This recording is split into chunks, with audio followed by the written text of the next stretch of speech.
Eraydın dostum, doğuşlar gıybasından anla.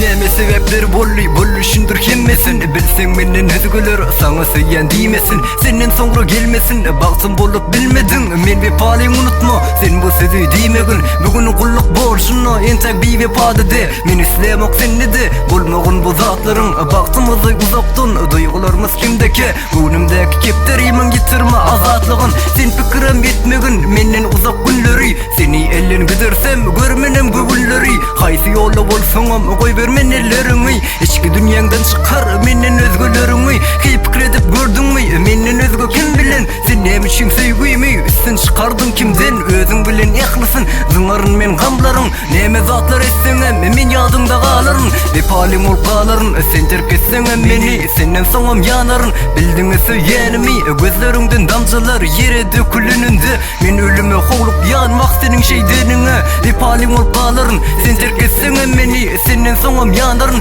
bildiğini söylenimi. Gözlerinden damcılar yere dökülününde. Men ölüme hoğlup yanmak senin şeydenine.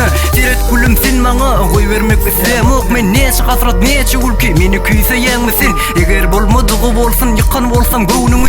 Menne bolsun fikirlen saylama gönlünü. Ne dip kelleğe gelli ayrılmak hakta fikir. Ne dip düzün buzadı bana yalnızlık getir. Bil sevginin darganın men deldini özünü. İl içinde gurrundan son şeyle kalır yüzünü. Senden soğum gözlemörün gözletmedim özgüsün. İstedin mi bilmedim sevgimizin ölmegin. Men kullukta mahalım gör közüne cizdigin. Karışıpsın bugünleri nem içine cizledim. Gözleminin özgüleri gözle özgü baktını. Başka baktı bolmarsın sen gidirdin baktımı. Senin baktın benim ahir kimden baktı gözledim. Niresinde yanlışıptım hani bana yüzlenin. Vefalim ol kaların sen terk etsen beni. Senden soğum yanarın bildiğini söylenimi.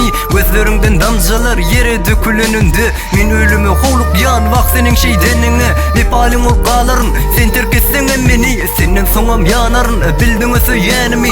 Gözlerinden damcılar yere dökülününde. Men ölüme hoğlup yanmak senin şeydenine.